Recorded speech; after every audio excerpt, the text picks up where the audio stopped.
Sometimes a single pawn push can change the entire game. Pawn breakthroughs are one of the most powerful endgame weapons, subtle, surprising, and often decisive. In this video, we'll uncover how to recognize breakthrough patterns, when to sacrifice pawns for victory, and how to turn a quiet position into a winning one. Let's dive into the art of pawn breakthroughs.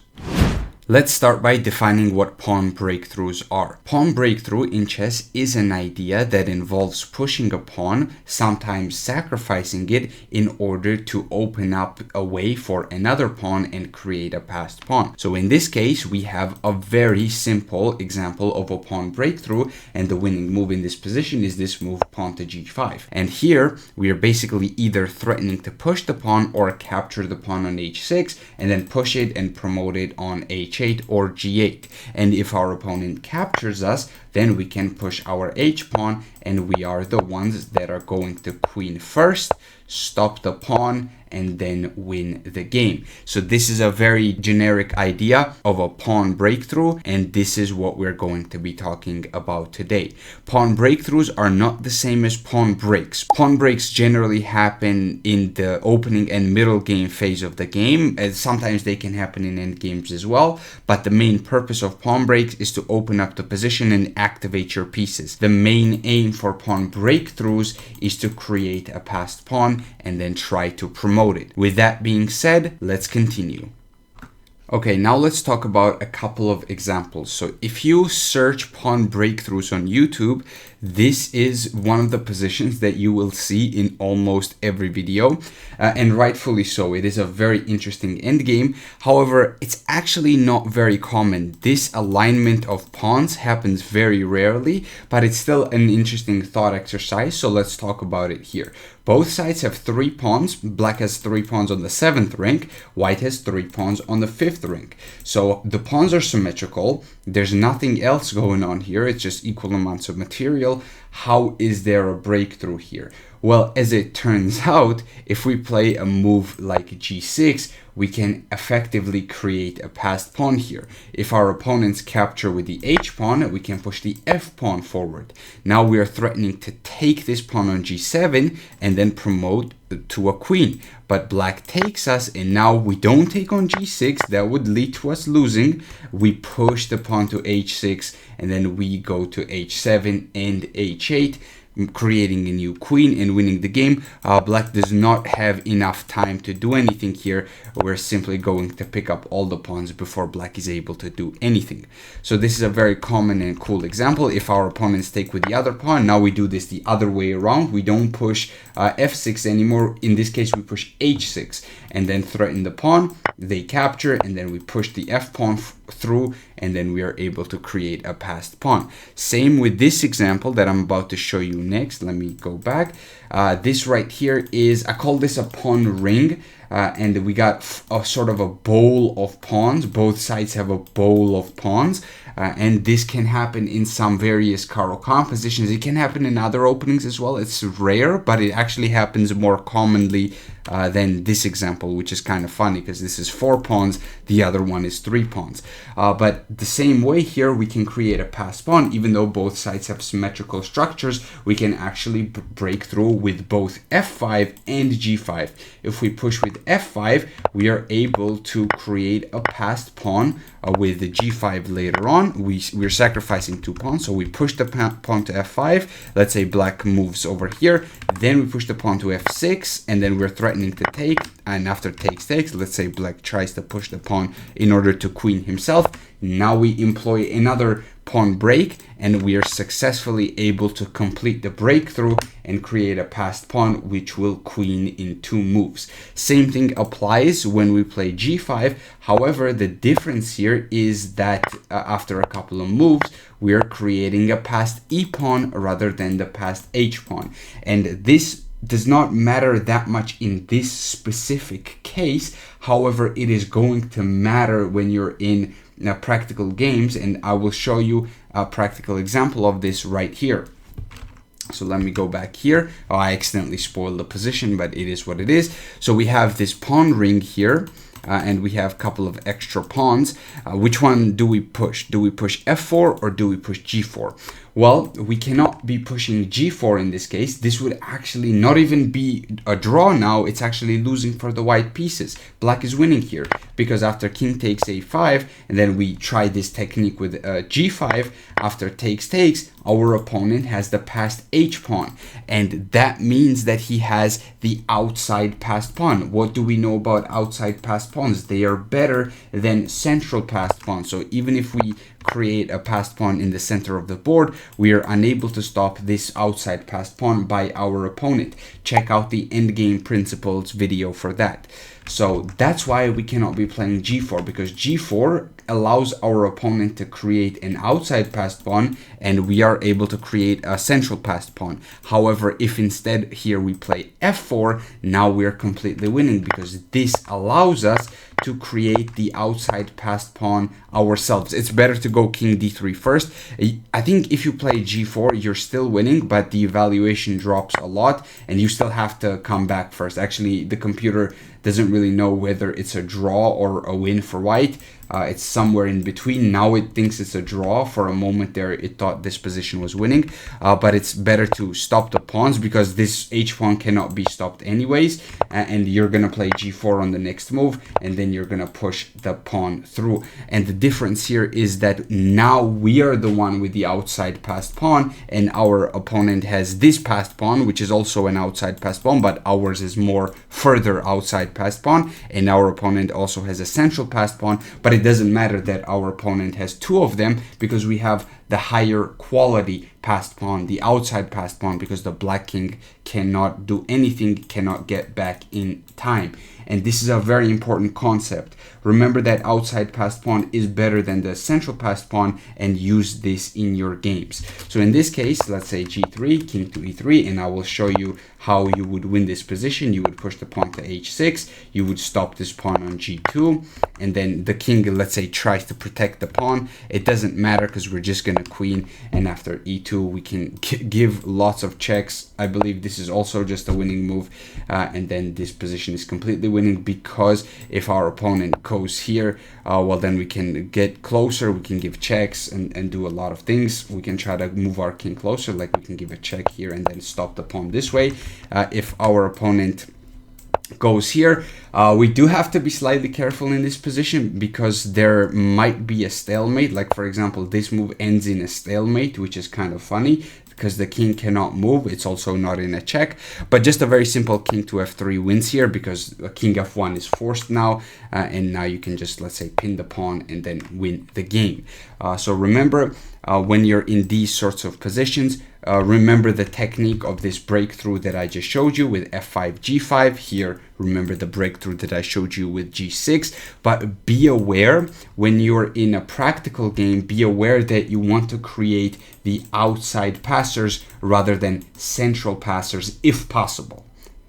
Okay, now let's talk about a couple of uncommon examples. So in this position, as you can see, we have 4 on 3 on this side of the board. However, all of the squares in front of our pawns are either blocked or they are all controlled, so we cannot push any pawns without losing them. However, this is not an issue because, as we know, in breakthroughs, sometimes we can sacrifice a pawn, even a couple of pawns, in order to create a passed pawn and win the game. So in this case, there are actually multiple ways to create a passed pawn. We can push this pawn to f5. For example, this is one of the ways, king to b7, and then e6 captures f6, creates a very nice passed pawn that the blank king cannot catch, because if it goes king d7, well, we queen on the next move.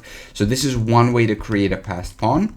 Another one is to play h5 instead of f5, and after h5 the process is very similar. G takes h5, f5, king to b7, g6 captures, and now you have to be careful. You don't push this pawn because the king can get in time, but you can go f6 and create passed f pawn, which the king cannot catch. So this is completely winning for the white pieces because after h2 we can go here, pick up the pawn, win the game. Let me show you a slightly different example. So as you can see, in this position the pawns were doubled. In this one it's a slightly different structure, and here the deal is the same. So after f5 captures, we go h5, king to b7, we go e6, we sacrifice a couple of pawns, we can push, we can take. There's no reason not to take, so in this case you can definitely take and create a passed pawn and win the game. Maybe there are going to be some cases where you want to push. You just have to calculate that in your games. And to go back, h5 is also a winning move here. After king b7, f5, king c6, e6, we are still able to create a passed pawn and then win the game. But the main thing is you want to be very meticulous in how you create passed pawns, because here I'm showing you some theoretical examples. However, in practice, the king placement is going to be different. The rook placement is going to be different. There's going to be other pieces on the board. So you have to take all of that into consideration when making these moves, and you have to take into consideration to create outside passers if possible. And let me show you an example of why speed matters so much. In this case, the winning move is this move f5. If you play h5, this is not winning. You actually just straight up lose the game because first of all, you're not threatening anything and the king can get back. However, if you go f5, you are threatening something. You are directly threatening e6, which if taken, then you go, I don't actually, is f6 winning here? I don't know that it is. I don't think it is. Yeah, f6 is not winning here. I was about to say, hold on a minute, f6 might not be winning. But you can take here and then go h5. And then this also just creates a passed g-pawn. And now you're able to catch this in time. Now, going back, you have to be very fast. We have to get that into our minds. We cannot be losing time. So f5, we push the pawn to f5, and then g takes f5. Our opponent takes in order to disallow e6. And now what do we play? We have two candidate moves here. One of them is good, one of them is bad. So h5 is one candidate move and e6 is another candidate move. If we play h5, this loses the game to this move king to d5. And now we cannot play this move e6 anymore because the pawn would not take, the king would take instead. So that's why move order matters here and the speed matters. We have to be forceful and we have to play e6 right away. And after f takes e6, now we go h5 and then we get into this pawn race right here. We do have to be slightly careful. We don't want to push right away because our opponent will queen as well. We can actually stop the pawn in this case and then continue pushing our pawn because there's not much our opponents can do. So I hope I got that point across, that you need to create outside passage if possible and you need to be as fast as possible. Those are the two very important points when it comes to pawn breakthroughs. Let me show you another example. This is also very similar right here. You just go h5 and after a couple of moves you can create a passed pawn. If your opponents don't do anything, g6, another breakthrough. Takes, we create a passed pawn, we are much faster. Same thing applies to if we play f5 instead of h5, we can also create a passed pawn this way. We can play h5 now. We're threatening h6, h7, h8. Our opponent has to take, and now we can push one of the pawns, preferably e6, because we're creating a more outside passed pawn on the g file rather than pushing g6 here and creating a central passed pawn. Now in this case, once again, it doesn't matter, but there are going to be some practical cases where it is going to matter. Let me show you some other examples of this. Now we're going to be talking about this one right here, and in this case white is not even down a pawn. It's actually equal material. Both sides have 4 pawns, but this is still winning for the black pieces because of this pawn break c4. And the thing is, if you take with the b pawn, you allow a4 and a3 by black. Let's say you continue to push a3, takes, c6, a2, c7, a1, rook. You don't even have to make a queen, you make a rook. This is mate. And instead of that, if our opponents take with the other pawn, this is a bit more tricky. But you have to remember once again to play a4, not d3, by the way, because d3 would actually lose the game because you would just take with the white pieces. Now you don't have a breakthrough anymore. You have to push this pawn to a4. White is forced to capture because once again, if white continues pushing, a3 and then a2, a1 creates a queen or a rook, and that would be checkmate.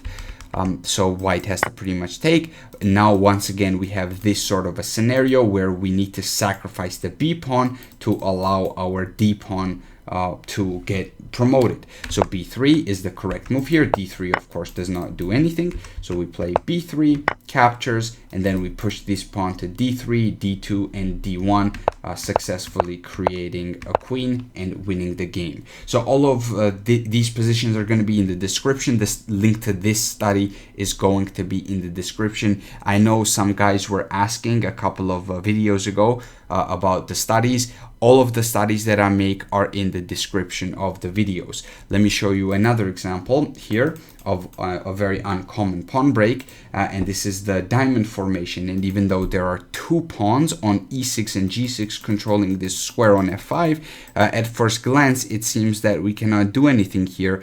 We cannot push this pawn to f5, but we can. In reality, we can push this pawn to f5 because it doesn't matter which pawn black takes with. If black takes with the g pawn, then we can push the pawn to g6 and then g7, g8, or f7, f8. And if our opponent takes the other way, same deal, we push the e pawn and we queen with e7 and e8. So I hope I was able to get this point across. And now let's talk about doubled pawns. You might have heard me mention that doubled pawns in chess are notoriously bad at creating breakthroughs and creating passed pawns. And let me show you an example of that. So there's this position that you see on the screen right now. There are pawns on g6 and g5 and also a pawn on h6, while white only has two pawns on g3 and h3. But the thing is, this position is still a draw despite black being up a pawn.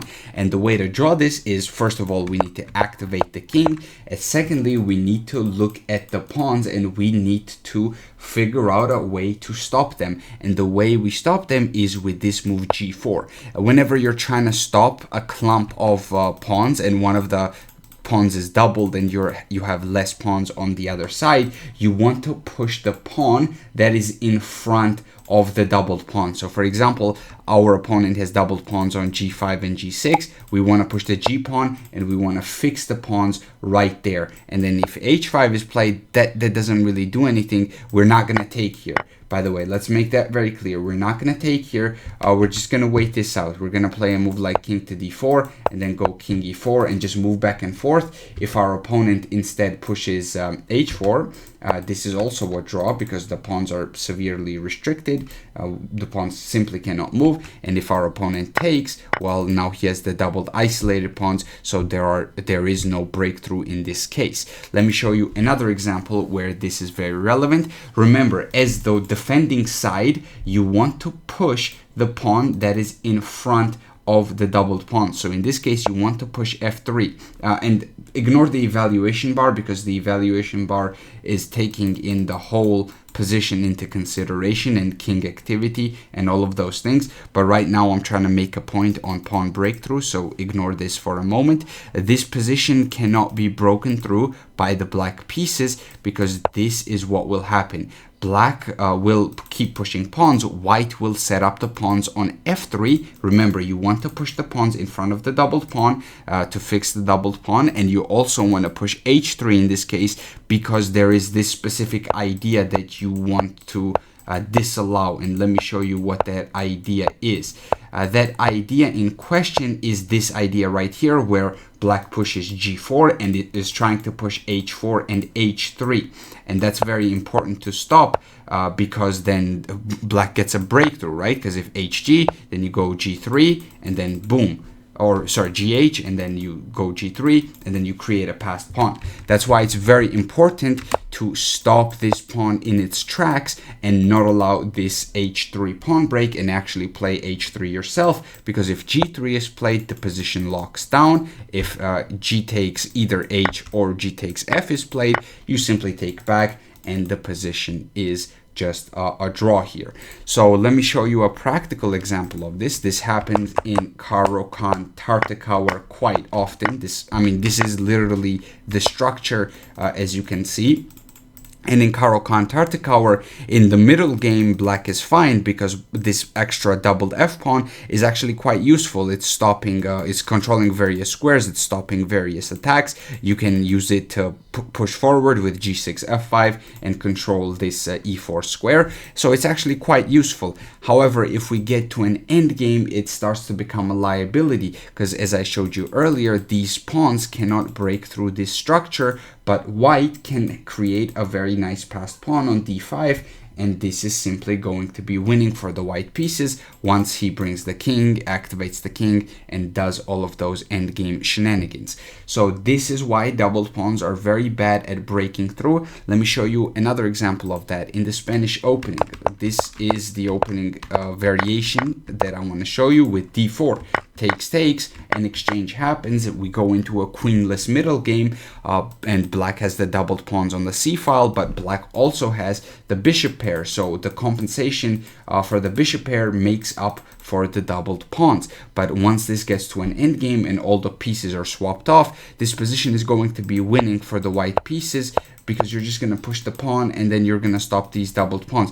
Computer finds a way to draw here with the black pieces apparently, but I mean, this is near impossible to draw, right? This is just very, very difficult to draw, and it's very unclear which pawn moves you want to play and which ones you don't want to play. And of course, the way white stops a breakthrough here is by pushing the pawn in front of the doubled pawns, c3 and a3, creating this bowl. Same thing happened over here. White wanted to play f3 and h3 and create this sort of a bowl, stopping these 4 pawns.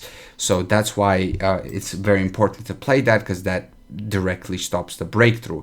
And also, let me show you an example like this as well, where white also has the doubled pawns and they're still 4-on-3, but it's still a draw because of this rule that I mentioned earlier. You want to push the pawn in front of the doubled pawns in order to stop the breakthrough.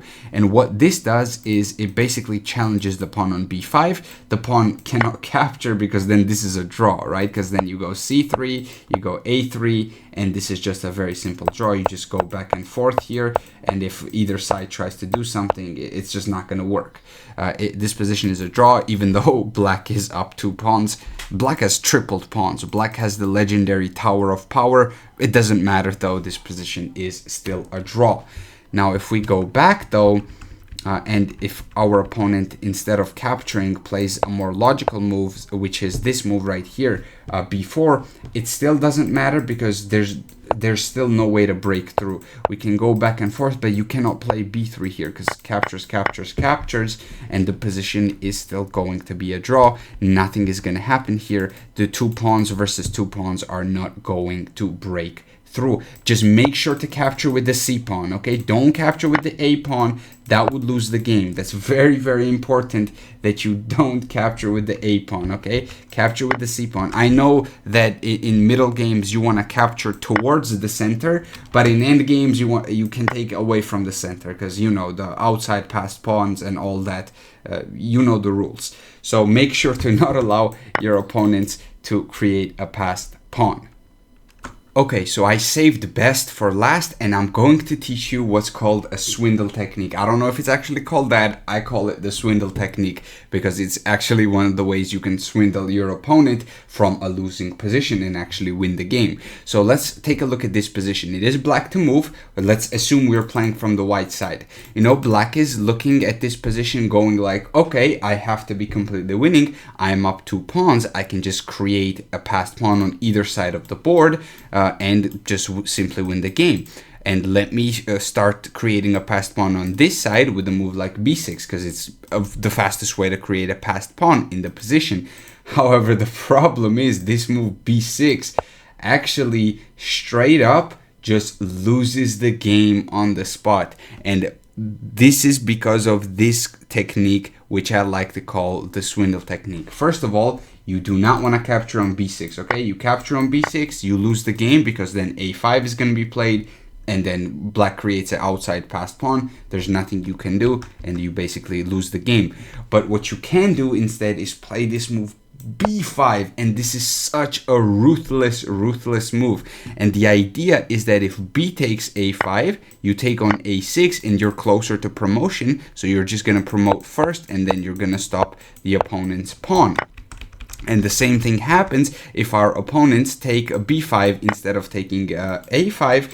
But in this case, we don't take, of course, we push the pawn through, and then we continue to push the pawn. We make a queen, stop the pawn, and win the game. Man, this is one of the most disgusting techniques I've ever seen. And I've been on the receiving end of this, and I'm not gonna lie to you, it does not feel very good. So make sure if your opponents play b6 here, try to create this sort of a box of pawns that are looking at each other, this sort of a breakthrough, which will basically create a passed pawn, and it's very useful when trying to swindle a losing position. But it's a useful technique in general. It's not only for swindling a worse position. It is an actual technique. It's an actual pattern, and it is pretty awesome. So that's going to be it for today's episode. I hope you guys enjoyed this video, and I will see you in the next one. Peace.